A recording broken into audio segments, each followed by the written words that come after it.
Today we will be assembling the one button warrior. It does parse 99s and you get rewarded for being stupid. So please help me perform this lobotomy. Let's talk about the thought process most people have when trying to decide what their rotation should be. You probably consider yourself a rational person, and looking at this rune consumed by rage, you've most likely thought, well, I don't want to be spending rage below the threshold because that would most likely negatively impact my DPS. And so you decide that, being very smart, I'm going to pay attention to my rage. And then what we find here is that irresponsible people who do not care about their rage actually do a little more damage. And the reason why it must have something to do with getting slightly more devastates. It does generate a lot of rage for you when you get a Wind Fury proc.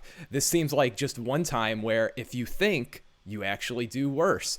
Now let's think of some other things that you might assume. Let's say Heroic Strike. This seems like an ability that could be good. Sometimes you're going to hit 100 rage, and so if you were to never use Heroic Strike, there'd be wasted rage. Well, let's see what happens if we get a little more frisky with it. Maybe if we use it more often, we'll do more DPS. And no, we actually do a lot less. But what happens if we just don't do it at all? Do we get rewarded for that? And we do. So you can either be a savvy person and use it and lose 30 DPS for the effort, or you could just not hit this button at all and get rewarded for it. Yay, look at this, more damage. Let's look at another ability. Who wouldn't want to have Raging Blow in their rotation? After all, it's free and it hits for 100% of your weapon damage instead of just 60 plus this modifier. I really wonder though, maybe Flagellation would be better, or at least it would be funny if it was. Let's check. Oh wow, yet again, we are rewarded for hitting less buttons. But the reason why that this would be better kind of makes sense because as long as you have Blood Rage set to only activate while Consumed by Rage is up, when you do this, it's going to give about a 50% bonus to your bleeds because you get double dipping on damage amplification for bleeds. If you're not familiar with that, watch my Deep Wounds video.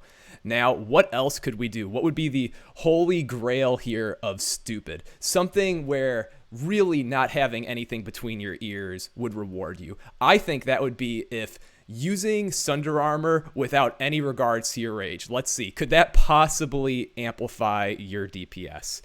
And what do you know? So if you go to the boss fight and this is all you're thinking, I'm going to start the fight with like 70 rage and drink a rage pod on pull, then hit Blood Rage the second I auto attack him and spam Devastate for the rest of the fight. Literally look away from your computer, only hit Devastate.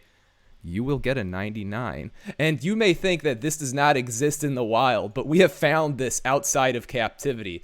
This guy is, I believe, the number 5 warrior, and looking across all of the bosses he did in his last raid, you can see he did 13 heroic strikes.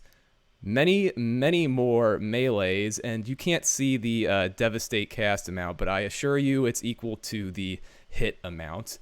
Let's go check this a little further, just so you don't think I am full of it. How do I spell his name? Yucks. And this is our man right here. So yeah, get rewarded for being a moron. Your rotation is get Consumed by Rage up, and then hit Devastate until the boss dies. Here's one final optimization for you. You could take the points out of Improved Overpower and put them into Cruelty, because you're not going to be in battle stance. Good luck.